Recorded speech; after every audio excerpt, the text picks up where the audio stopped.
तो फिल्म की शुरुआत ही एक ओपन ग्रेव से होती है।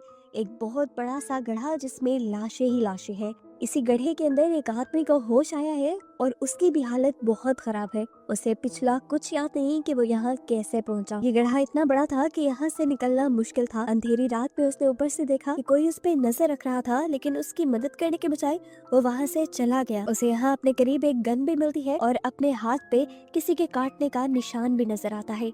अभी इससे पहले कि वो कुछ और सोच पाता या याद कर पाता, ऊपर से कोई रस्सी गिराता है। ये शायद वही इंसान है जो उसे पहले देख रहा था। इस रस्सी के जरिए ये लड़का यहाँ से बाहर निकल आता है, लेकिन अब वो इंसान जो उसकी मदद करने के लिए यहाँ आया था वो यहाँ नहीं था। चलते हुए यहाँ उसे जगह जगह लाशें ही दिखाई दी और फिर एक घर नजर आया, जिसके अंदर जाने पर उसने देखा वहाँ बहुत सारे लोग थे, जिनमें से एक आदमी ने उसके ऊपर गन तान दी और उसने भी अपने डिफेंस में उसके ऊपर गन तान दी। अब लूकस नाम का वो लड़का जो पहले से ही इस घर में मौजूद है, उसे लग रहा है कि यहाँ पर मौजूद सारे मर्डर इस आदमी ने किए हैं, जिसका नाम हमें नहीं पता। जबकि इस आदमी को लग रहा है कि यहाँ पर होने वाले सारे मर्डर्स के पीछे इस घर में रहने वाले लोग हैं। अब लूकस उससे सवाल करता है, तुम हो कौन? तो वो आदमी उससे कहता है, मुझे याद नहीं मैं कौन हूँ। मुझे कुछ ही देर पहले उस ओपन ग्रेव में होश आया है और उससे पीछे का मुझे कुछ याद नहीं। इनकी इन्हीं बातों के दौरान यहाँ पर इन्हें किसी आदमी के तड़पने का शोर सुनाई देता है। साइड पे देखते हैं, यहाँ पे एक और आदमी बेहोश था, जिसे भी होश आने पर इन सभी की तरह पिछला कुछ याद नहीं। यहाँ फाइनली हम उस लड़की को भी देखते हैं जिसने उस गड्ढे में से आदमी को निकालने में मदद की थी। ये लड़की बोल नहीं सकती, लेकिन उसके एक्सप्रेशन से ऐसा लग रहा है कि जैसे वो जानती हो यहाँ क्या चल रहा है। इस घर में इस वक्त जितने भी इंसान हैं, कोई भी ये बात नहीं जानता कि वो कौन है, यहाँ कैसे आए और इनका आपस में क्या ताल्लुक है। इस जगह पर कम्युनिकेशन की कोई चीज भी मौजूद नहीं थी। इनके पास इनके सेल फोन्स नहीं थे, कंप्यूटर्स नहीं थे। अपनी पॉकेट्स देखने पर कुछ लोगों को उनकी आईडीज मिल जाती है, जिनसे वो अपना नाम जान पाते हैं, लेकिन गड्ढे से निकलने वाले आदमी के पास तो अपनी आईडी भी नहीं थी। यहाँ सिर्फ वो गूंगी लड़की सबको जानती है और वो कुछ लिखकर इन सबको बताने की भी कोशिश करती है, लेकिन जो लैंग्वेज उसे आती थी वो लैंग्वेज इन सबको नहीं आती थी। गड्ढे से निकला हुआ लड़का और लूकस अभी भी लड़ रहे थे, क्योंकि लूकस को उस आदमी पर एतबार नहीं था। तभी उनके दूसरे ग्रुप मेंबर्स इन दोनों को लड़ने के बजाय काम करने को कहते हैं, ताकि वो पता चला सके कि आखिर वो लोग कौन हैं और यहाँ क्यों फंसे हैं। यहाँ दिखाया चाहता है कि वो गूंगी लड़की अभी भी लूकस को अपने हाथ पे बने निशान के जरिए कुछ समझाने की कोशिश कर रही है, लेकिन ये लोग नहीं समझ पा रहे। इस घर को चेक करने पे इन्हें पता चलता है कि इस घर में हर तरह की सप्लाई मौजूद है, खाने पीने की कोई कमी नहीं है इधर। और यहीं पर एक कैलेंडर भी लगा हुआ है, जिसमें 18 तारीख को इनसर्कल किया गया है और वो तारीख एक दिन बाद आने वाली थी, यानी 18 तारीख को कुछ खास होने वाला था और अब ये लोग उस चीज का पता चलाने चाहते थे। यहाँ पर बहुत सारी गन्स भी मौजूद थी, जिन्हें माइकल नाम का लड़का अच्छे से यूज करना जानता था, और इस चीज से ये लोग अंदाजा लगाते हैं कि माइकल कोई गार्ड या पुलिस ऑफिसर हो सकता है, क्योंकि इनकी याददाश्त बेशक चली गई थी, लेकिन सबकॉन्शियस माइंड को इनके सब कुछ याद था। इन लोगों ने अपनी लाइफ में जो सीखा था, जो पढ़ा था, इन्हें वो चीजें याद थी। यहाँ पर हम देखते हैं गड्ढे से निकले हुए आदमी को लगातार कुछ विजन्स आ रहे थे, जिसमें वो एक लड़की को घसीटते हुए गड्ढे तक लेकर जा रहा था और उसकी बॉडी पर स्कॉर्पियन का टैटू बना था। ये लोग अब चीजों को जानने के लिए बाहर जाते हैं तो देखते हैं कि घर के बाहर भी काफी सारी डेड बॉडीज को बांध कर रखा गया है, जिन्हें देखकर ये डर जाते हैं। आसमान पे देखने पर सारे तारे इन्हें साफ नजर आ रहे थे, जिसका मतलब था ये लोग शहर से काफी दूर हैं। ये लोग चलते हुए अब एक कैबिन तक पहुंचते हैं, जहां गूंगी लड़की एक औरत को खाना खिला रही होती है। इन सबको देखते ही वो इन सब पे चिल्लाने लग जाते हैं कि तुम लोगों ने मेरा गलत इस्तेमाल किया। उसकी खराब हालत को देखते हुए जॉन उसके सर पे हथियार मारकर उसे बेहोश कर देता है और ये लोग देखते हैं कि इस कैबिन के अंदर एक कैमरा लगा हुआ था, जिसका साफ मतलब है कि यहाँ पर जो कुछ भी हो रहा है उस पर कोई नजर रख रहा है, कोई मॉनिटर कर रहा है इन सारी चीजों को। इसलिए अब ये लोग फैसला करते हैं कि ये लोग कंट्रोल सेंटर ढूंढेंगे, जहाँ से सीसीटीवी को देखा जा रहा है, और वहाँ जाकर ये लोग हर चीज का पता चलाएंगे। खैर अभी के लिए ये लोग घर आ जाते हैं और आराम करते हैं। सुबह होते ही इन्होंने दोबारा जंगल में जाकर छानबीन करने का फैसला किया और एक लड़के को गूंगी लड़की के साथ घर रहने की ड्यूटी दी, लेकिन उस लड़के ने भी जिद की कि मुझे भी जंगल में जाना है। वो लड़का बहुत अच्छा निशानेबाज था और उसका मानना था कि वो जंगल में इनकी मदद कर सकता है, लेकिन ये लोग उसकी बात नहीं मानते और उसे घर पर छोड़ जाते हैं। कुछ ही देर में उसे घर के करीब से ऐसी आवाज सुनाई देती है जैसे कोई आदमी मदद के लिए पुकार रहा हो। वो लड़की को घर के अंदर बंद करके जैसे ही उस आदमी की मदद के लिए जाता है तो देखता है कि एक आदमी बुरी तरह फेंस में फंसा हुआ था। ये लड़का उसे बचाना चाहता था, लेकिन उल्टा उस आदमी ने ही पकड़कर इस फेंस को इस लड़के के गले में बांधते हुए उसे जख्मी कर दिया। यहाँ दूसरी तरफ पूरा ग्रुप जो जंगल में निकला था, उन्हें जंगल में 2 गाड़ियां मिल गई जिनकी चाबियां पहले से ही इन्हें घर पे मिल गई थी। इन गाड़ियों को लेकर ये लोग यहाँ से भाग सकते थे, लेकिन एक इलेक्ट्रिक कार थी जिसकी बैटरी कम थी और दूसरी कार में फ्यूल बहुत कम था। इस कार में इन्हें एक पिक्चर मिलती है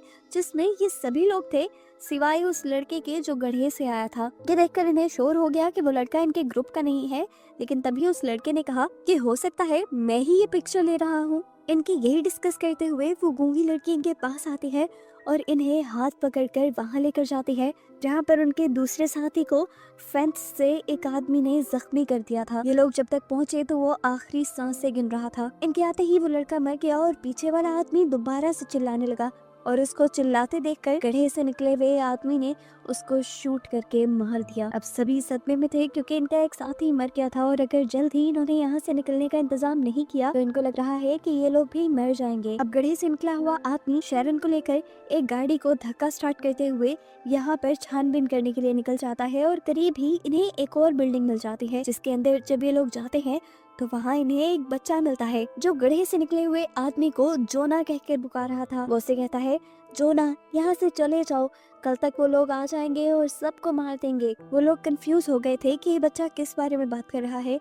इन्हें सच में कुछ याद नहीं था। घर पर लूकस और बाकी लोग थे। लूकस की हालत हम देख रहे हैं कि खराब होती जा रही है। इसी खराब हालत के चलते वो गूंगी लड़की को भी पकड़ लेता है, लेकिन बाकी लोग उसे बचा लेते हैं। उधर शैरन और जोना दोनों मिलकर उस बच्चे के पास पहुंचने की कोशिश करते हैं, लेकिन दरवाजा इन्हें बंद मिलता है। जुनून में आकर जोना जब दरवाजा तोड़ने की कोशिश करता है तो शैरन के सर में दर्द हो जाता है और यहाँ पर दोनों को ही अजीब सी फीलिंग होती है। इन्हें एक दूसरे से अट्रैक्शन फील हो रही थी और ऐसा लग रहा था कि जैसे इन दोनों का आपस में कोई ताल्लुक हो। दूसरी तरफ घर पर नेथन उस गूंगी लड़की से इशारों में उस औरत के बारे में पूछता है जिसे वो खाना खिला रही थी।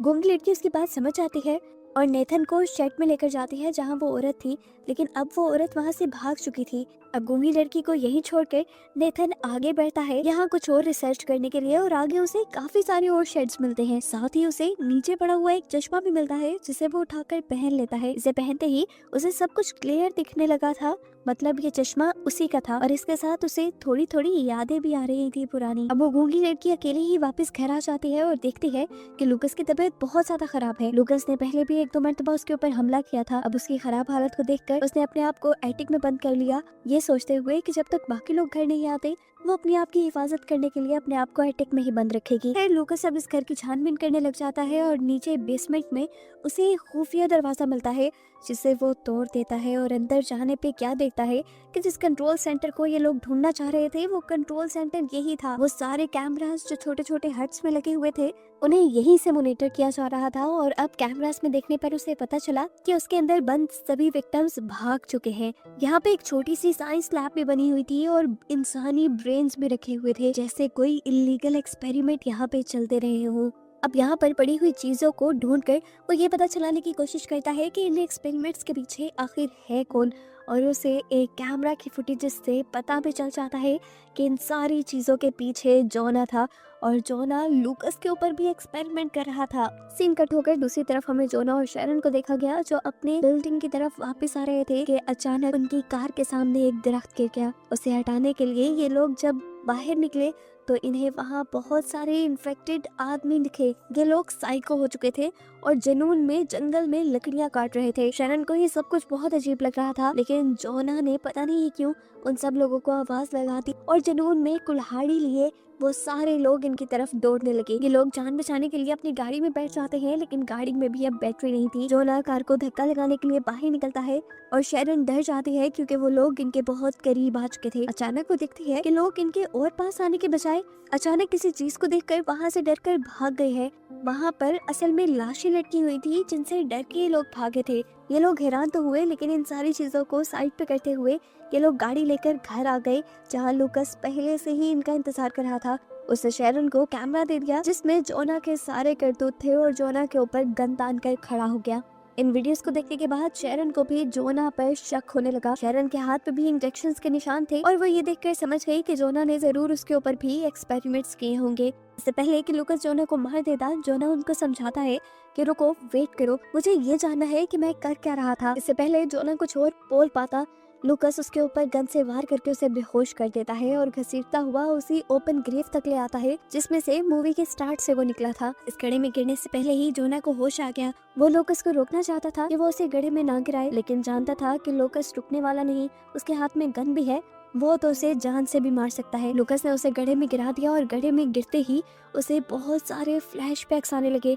उसे बहुत कुछ याद आ गया और यहाँ गड्ढे में उसे टैटू वाली लड़की की लाश भी मिल गई जिसे बार बार वो फ्लैशबैक में देख रहा था। जोना को यहाँ गिराने के बाद लूकास घर आ गया और आते ही उसने शेरन से गाड़ी की चाबी मांगना शुरू कर दी। शेरन ने जब उससे नेथन के बारे में पूछा तो उसने देखा कि लूकास को कुछ याद नहीं था। वो समझ गई कि लूकास भी वैसे ही साइकोस में बदलने लगा है जैसे साइकोस वो बाहर देख कर आई है।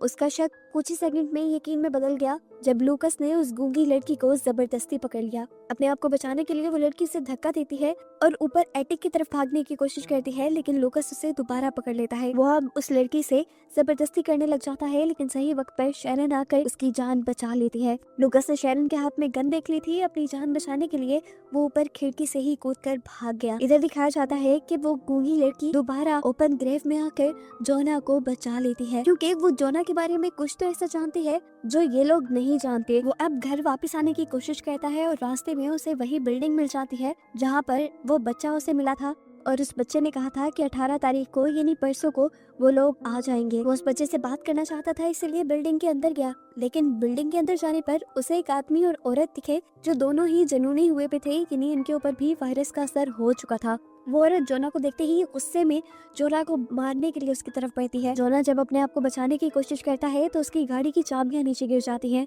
और वो औरत जल्दी से उठाकर उन चाबियों को मुंह में डाल देती है, जिनको बचाने के लिए जोना को उसके ऊपर वार करना पड़ता है और आखिर वो चाबियां लेकर यहाँ से बाहर निकल आता है। आगे जाने पर उसने देखा वो बच्चा और उसकी फैमिली यहाँ से जा रहे थे।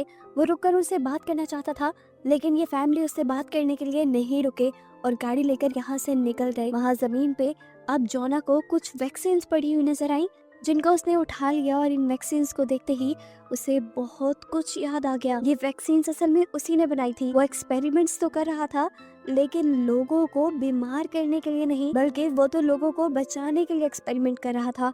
असल में एक अजीब किस्म का वायरस पूरी दुनिया में फैल रहा था जिससे लोग साइको हो रहे थे और अपने आप को नुकसान पहुंचा रहे थे। इस वायरस को ही बचाने के लिए जोना वैक्सीन ढूंढ रहा था। वैक्सीन उसने बना भी ली थी जिसे अब इन्होंने पूरी दुनिया में पहुंचाना था, लेकिन किसी वजह से वो वैक्सीन बाहर तक नहीं पहुंच पाई। इस आइलैंड में सारे उन्हीं लोगों को लाया गया था जो ऑलरेडी इस वायरस से इन्फेक्टेड थे और इन्हीं के ऊपर जोना एक्सपेरिमेंट कर रहा था। यहीं पर जोना को एक पेपर मिलता है जिससे उसे ये बात पता चलती है कि जोना को असल में मिलिट्री वालों ने ही इस आइलैंड पे ये सारे एक्सपेरिमेंट करने के लिए भेजा था और उसे 18 अप्रैल तक की डेडलाइन दी गई थी। अगर वो 18 अप्रैल तक उस वायरस का क्योर नहीं ढूंढ पाता तो मिलिट्री वाले यहाँ आकर इस वायरस से इन्फेक्टेड सभी लोगों को मार देते। यानी जोना तो यहाँ मौजूद इन सारे साइको लोगों की जान बचाने की कोशिश कर रहा था। यहाँ पे ये भी पता चलता है कि ये आइलैंड एक डंपिंग जोन है जहाँ पर दुनिया भर से मरे हुए इंसानों को लाकर फेंका जाता है जो इस वायरस की वजह से मरते हैं। जोना देखता है कि जिस आदमी के जरिए वो ये वैक्सीन बाहर दुनिया में पहुँचाना चाह रहा था वो आदमी भी यही मरा पड़ा है। ये वैक्सीन मिलिट्री तक नहीं पहुँची। अब मिलिट्री को लगेगा कि वो अपने एक्सपेरिमेंट में कामयाब नहीं हुआ